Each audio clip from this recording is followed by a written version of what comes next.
प्रस्तुत है कार्यक्रम नाट्य तरंग। श्रोताओं, नाट्य तरंग में आज हम आपको सुनवाते हैं महाकवि भास के संस्कृत नाटक का हिंदी रेडियो रूपांतरण स्वप्न वासव दत्ता। आज आप इस नाटक का पहला भाग सुनेंगे। रूपांतरकार हैं कृष्णकांत दुबे, निर्देशक स्वतंत्र कुमार ओझा।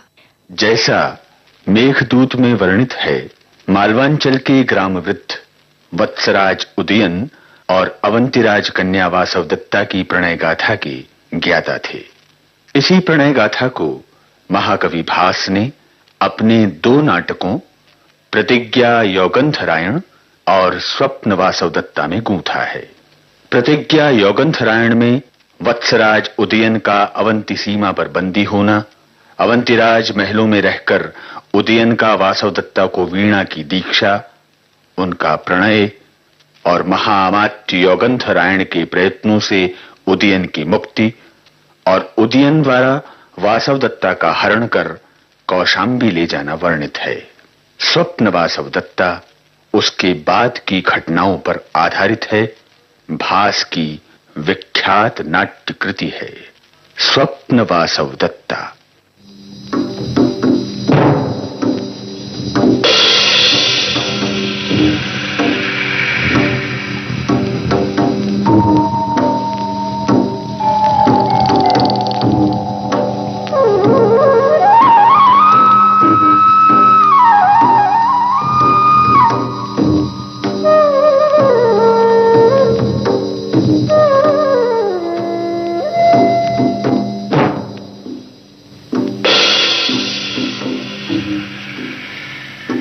महाअमात्य यौगंधरायण, कैसा वन है ये, हमारी भाग्य रेखा की तरह। ये घनी काली वनराजी,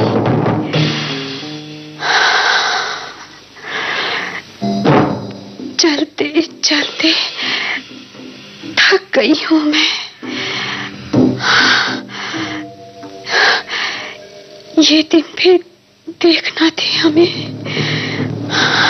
आर्या वासव दत्ता, चिंतित न हो।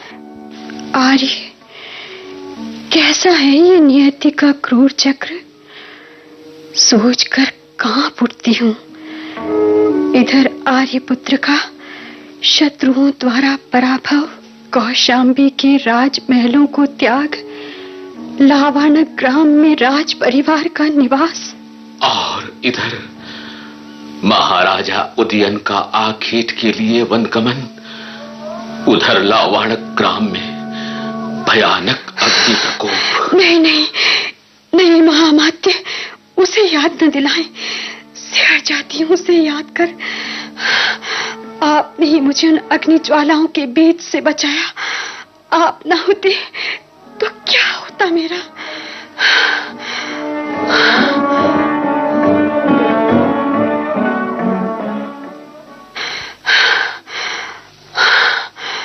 और अब हम इस वन भूमि के बीच खड़े हैं। हमें अपना करनी करना है देवी वासव दत्ता। मुझे विश्वास है एक दिन हम इन समस्त विपदाओं से अवश्य मुक्त होंगे। हाँ, यही हो महाअमात्य यौगंधरायण। यही होगा देवी, यही होगा। देवी, स्मरण है न आपको मेरी प्रतिज्ञा? जब तक हम शत्रुओं का पराभव कर अपने वत्स देश की राजधानी कौशाम्बी पर पुनः अधिकार न कर ले, महाराजा उदयन को फिर सिंहासनारूढ़ न कर दे, मैं इसी तापस्वेश में रहूंगा। और तब तक आप भी महाराजा उदयन को नहीं दिखेंगी। आर्य पुत्र के मंगल के लिए ही आपने ये कठोर प्रतिज्ञा की है। मैं इस प्रतिज्ञा की रक्षा करूंगी।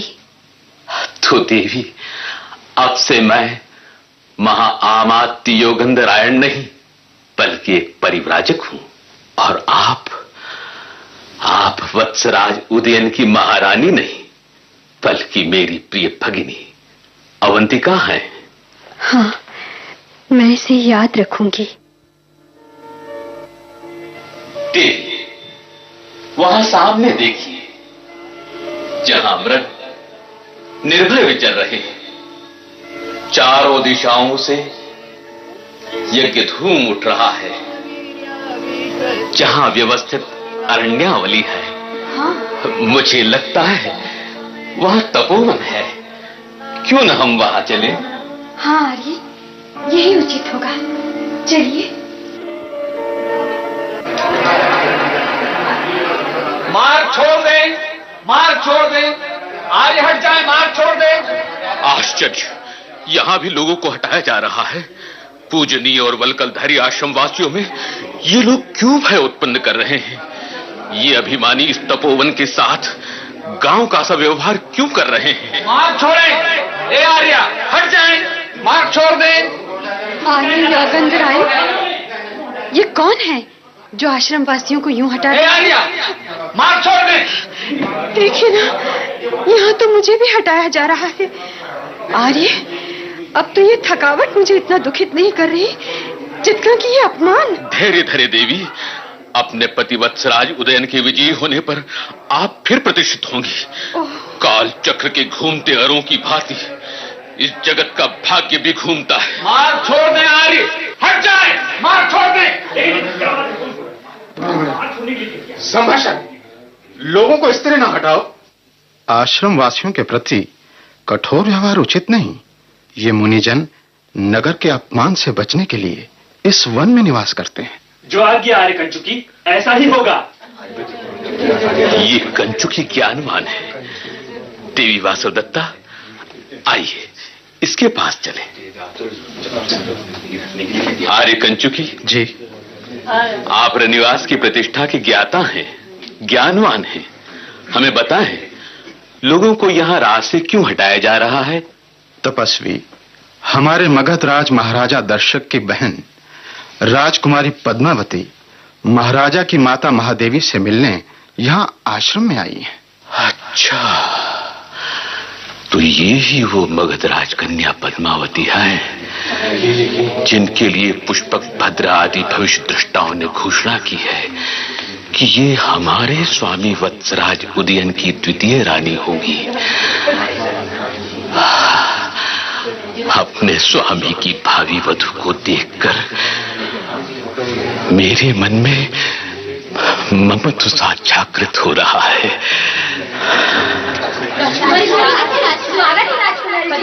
पधारी राजकुमारी, आश्रम में प्रवेश करें। स्वागत है राजकुमारी। स्वागत है राजकुमारी। आर्य तपस्विनी, हमारा अभिवादन स्वीकारें। आयुष्मान हूँ। ये आश्रम अतिथियों के लिए उनके गृह समान ही है। इन वचनों के लिए अनुग्रहित हूँ आर्य। बहुत सुंदर आश्रम है ये। कैसी शांति, कैसा सुख है यहाँ। इधर पधारिए राजकुमारी, इधर आइए। हाँ।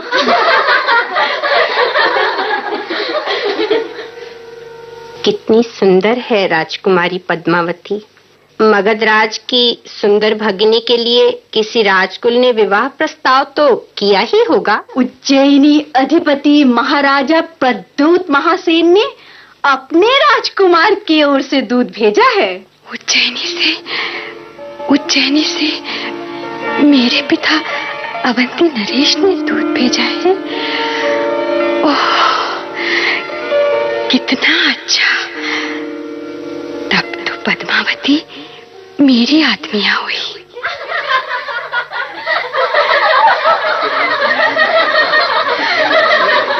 आर्य, क्या आश्रम में ऐसे मुनिजन हैं जो मेरी दी भेंट स्वीकार कर मुझे अनुग्रहित करें?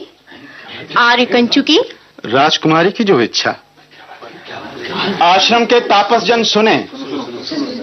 मगध राज कन्या पद्मावती आपको धर्मार्थ भेंट लेने आमंत्रित करती हैं। जिसे जो वस्तु इच्छित हो बताएं। आर्य कंचुकी, मुझे कुछ मांगना है। अवश्य मांगे। मेरा तपोवन में आना सार्थक रहा।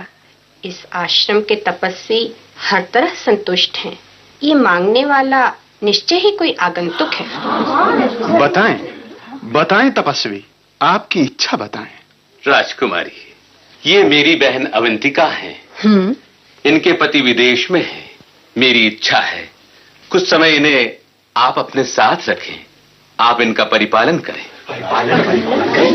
देवी, मैंने धन वस्त्र की इच्छा से ये काषाय वस्त्र धारण नहीं किए हैं। फिर क्या चाहते हैं आप? आपने धर्मप्रियता का परिचय दिया, अतः आप निश्चित ही मेरी भगिनी की चरित्र रक्षा कर सकती है। चरित्र रक्षा? चरित्र रक्षा? राजकुमारी, इनका मनोरथ बड़ा है। धन, प्राण और यहां तक के तप भी सुखपूर्वक दिए जा सकते हैं, लेकिन धाती की रक्षा?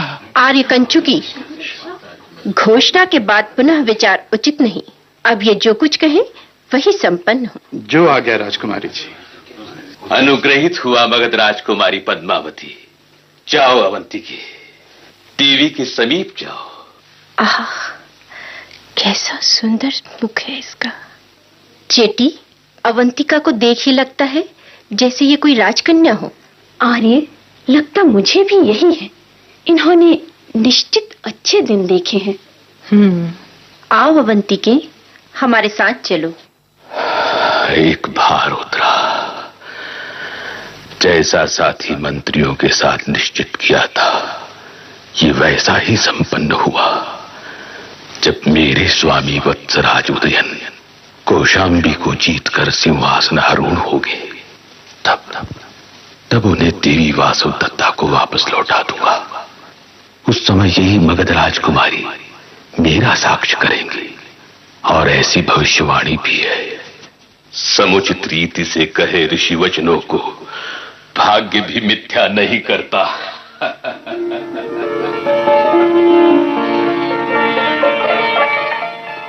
बहुत थक गया हूं। मध्याह्न हो रहा है, पर विश्राम कहां करूं? कहां जाऊं? किधर जाऊं? अरे, ये सामने शायद तपोवन है। हाँ, तपोवन ही है। निर्भय हिरन और गायों के दल घूम रहे हैं। फल फूलों से लदे वृक्ष, प्रति दिशा उठता यज्ञ धूम। निश्चित ही तपोवन ही है। चलूं, देखूं। ब्रह्मचारी पधारें। आश्रम सबका समान रूप से होता है। हम आपसे पहले यहां आए। आप हमारा आतिथ्य स्वीकारें श्रीमान। लीजिए, शीतल जल ग्रहण करें। धन्यवाद।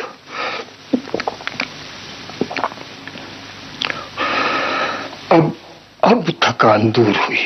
अतिथि ब्रह्मचारी, ये हैं हमारी मगध राजकन्या पद्मावती। प्रणाम। आयुष्मान भव। ये हैं इन तपस्वी की बहन अवंतिका। प्रणाम। और ये इनके भाई। प्रणाम मुनिवर। और ये आश्रम की तपस्विनी सेविका चेटी। प्रणाम मुनिवर। आयुष्मान भव। ब्रह्मचारी, आप कहां से आए, कहां जाएंगे? निवास स्थान कहां है आपका? मैं मगध की राजधानी राजगृह का ही रहने वाला हूं। वेदों के विशेष अध्ययन के लिए वत्स देश के लावाणक ग्राम में रहता था। अध्ययन समाप्त हुआ? नहीं तपस्विन, नहीं। फिर वहां से चले आने का प्रयोजन? वहां एक दुखद घटना घटी। वो क्या?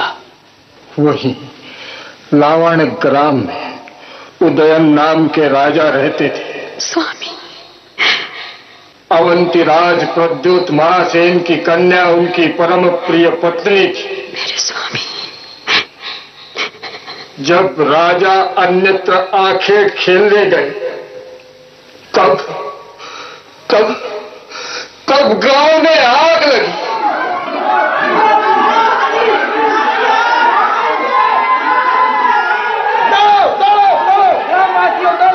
ग्राम में आग लग गई है।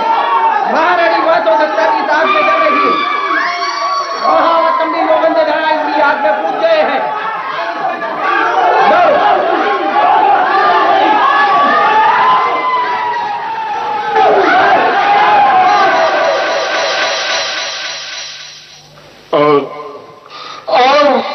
और वासुदेवता उसमें जल गई।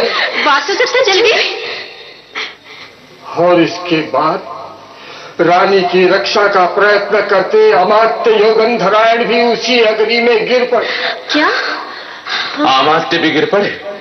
फिर मुनिवर? फिर उदयन लौटे और ये संवाद सुना।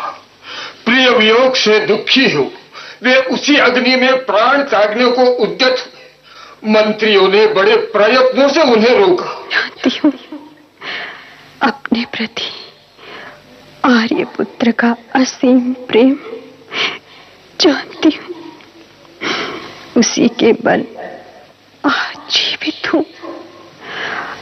आज भी उनकी प्रेम वीणा के स्वर, प्रेम वीणा के स्वर मेरे कानों में गूंजते हैं।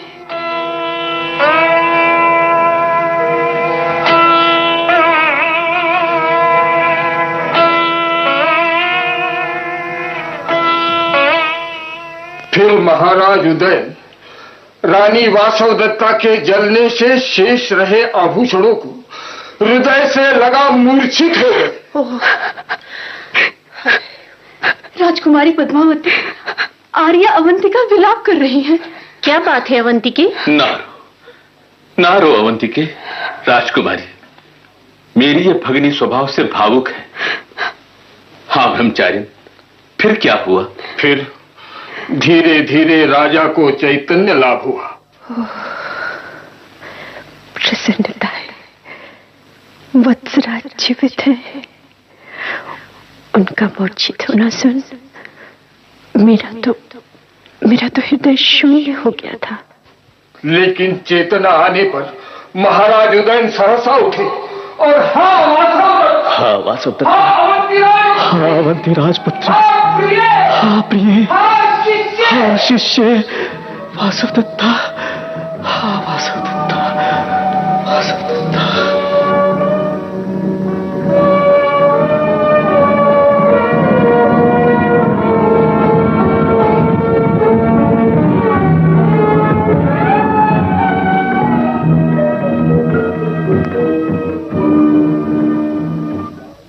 देर तक विलाप करते रहे। धन्य है वो स्त्री जिससे उसका पति इस तरह प्रेम करता है। ऐसा पति स्नेह पा वो जलकर भी नहीं जली।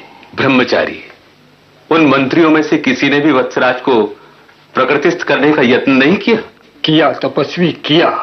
रुम्णवान नामक मंत्री ने दृढ़ प्रयत्न किया। वे ही दिन रात राजा की यत्न पूर्वक सेवा करते रहे। सौभाग्यवश आर्यपुत्र अप्रत्याशित कार्यों में दक्ष रुम्णवान जैसे मंत्री के हाथों सुरक्षित हैं। भाग्य मेरे।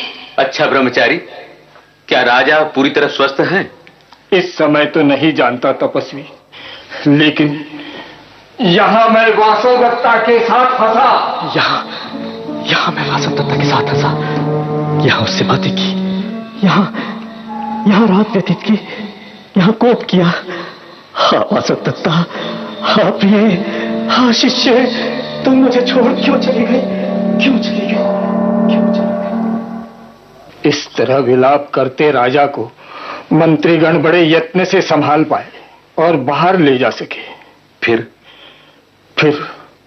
जिस तरह चांद तारों के अस्त होने पर आकाश श्रीहीन हो जाता है, उसी तरह उस अनाकर्षक लावण ग्राम को मैंने त्याग दिया और अब आपके समक्ष हूं। जिसकी प्रशंसा आगंतुक करते हैं वो राजा निश्चित गुणवान है।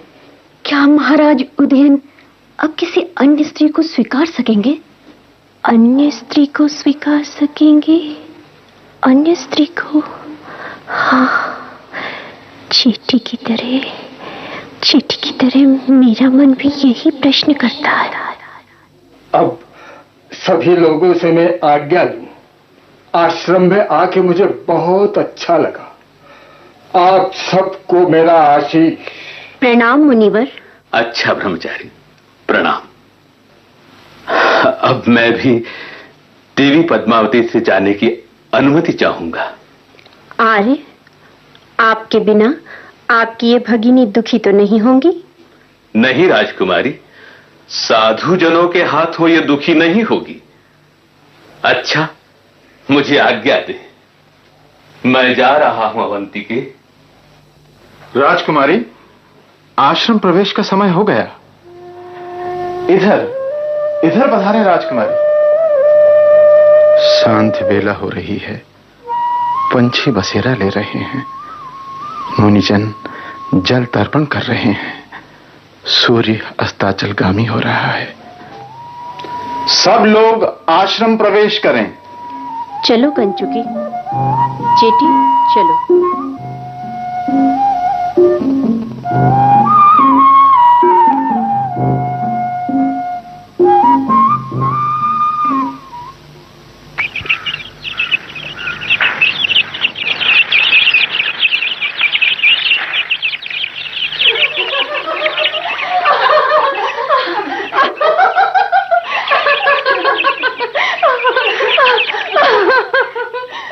पद्मावती, ये रही तुम्हारी गेंद।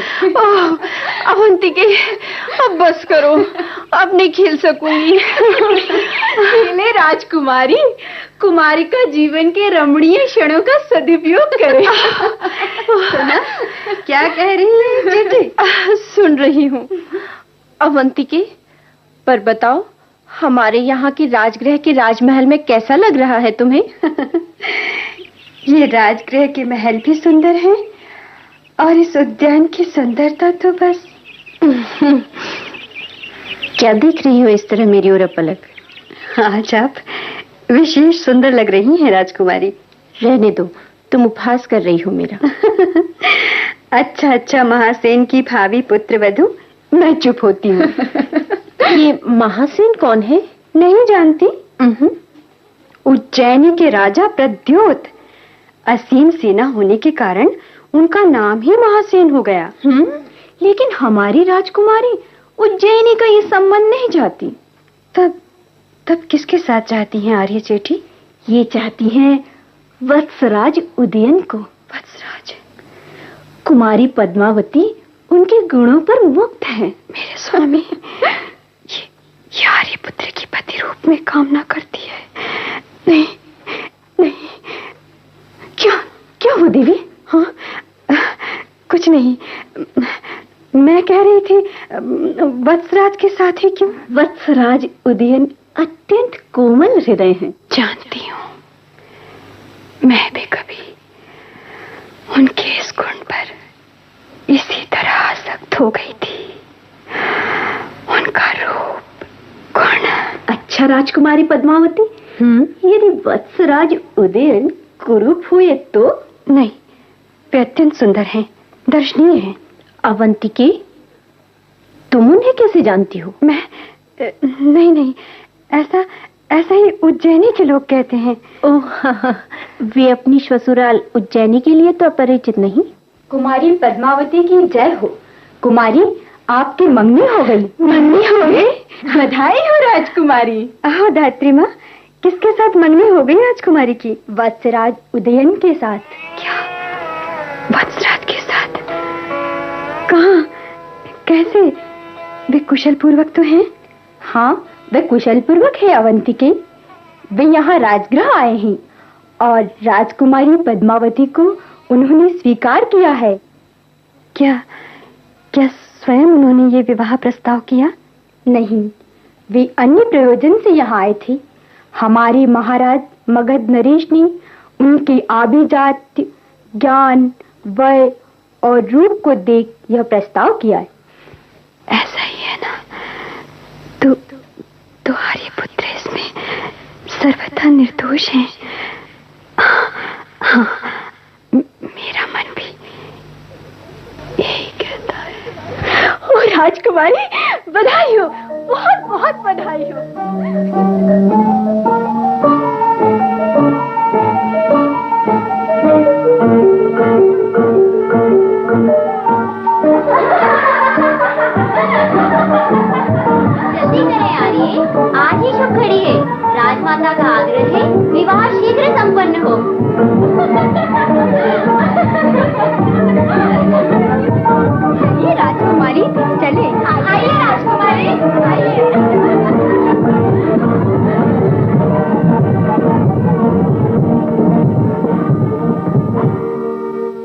राजकुमारी पद्मावती को विवाह मंडप में छोड़ मैं यहाँ राजगृह के प्रमथ वन में चली आई, ताकि दुख से मुक्त हो मन बहला सकूं। मेरे दुख की भी कोई सीमा है। आर्यपुत्र वे भी अब पराये हो गए। धन्य है चक्रवाकी जो अपने चक्रवाक से बिछुड़ फिर जीवित नहीं रहती। मैं अभागिन आर्यपुत्र को देखभाल लेने के मनोरथ से ही आर्य अवंतिका जाने कहां गई? ओह, प्रियंगुलता के नीचे शिलापट पर बैठी है। अरे कितनी देर से मैं आपको ढूंढ रही हूँ।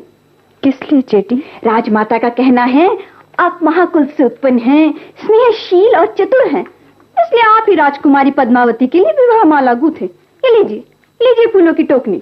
हाय, मुझे ये करना होगा। भाग्य भी कितना निष्ठुर है। अरे क्या सोच रही हैं? जामाता उदयन मणिभूमि में स्नान कर रहे हैं, आप शीघ्र माला गूंथ दे। ठहरो चेटी। अच्छा, ये तो बताओ, तुमने जामाता को देखा है? कैसे हैं? ऐसे हैं जिसे मैंने कभी नहीं देखा। कहना, क्या सुंदर हैं। धनुष्वाण रहित साक्षात रतिपति कामदेव हैं। अच्छा, अब बस भी करो। अरे क्यों रोक रही है मुझे? पर पुरुष की प्रशंसा सुनना अनुचित है ना। अच्छा, शीघ्र माला गूंथ दे। वही तो कर रही हूँ। अच्छा चेटी, बताओ इस फूल का क्या नाम है? अविधवाकरण। अविधवाकरण? जानती है, इसके धारण करने से पत्नी विधवा नहीं होती। तो फिर माला में इससे अधिक गूंथूंगी, अपने लिए और पद्मावती के लिए भी। और इसे क्या कहते हैं? सपत्नी मर्दन, यानी सौत को डाहने वाली। नहीं, इसे नहीं गूंथना है। क्यों? चेटी, राजा की पूर्व पत्नी वासव दत्ता का तो देहांत हो चुका है, अब इसे गूंथने का क्या प्रयोजन? जल्दी करें आर्य, जल्दी करें। सुहागिनें जामाता को विवाह मंडप में ले जा रही हैं। हाँ, लो ये माला तैयार है। अरे सुंदर माला गूंथी है आपने, तो मैं चली।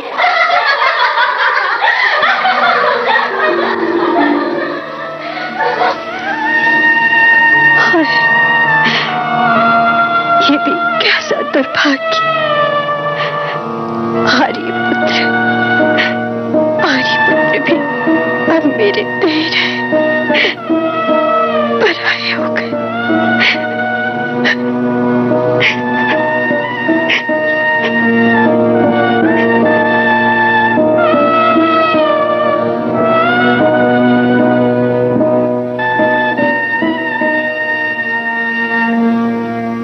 श्रोताओं, आज आप सुन रहे थे नाटक स्वप्न वासव दत्ता। आज आपने इस नाटक का पहला भाग सुना। ये नाटक महाकवि भास के संस्कृत नाटक का हिंदी रेडियो रूपांतरण था। रूपांतरकार थे कृष्णकांत दुबे, निर्देशक स्वतंत्र कुमार ओझा। कल आप इस नाटक का दूसरा और अंतिम भाग सुन सकेंगे। आकाशवाणी इंदौर की इस प्रस्तुति के साथ ही अब आज का नाट्य तरंग कार्यक्रम समाप्त होता है।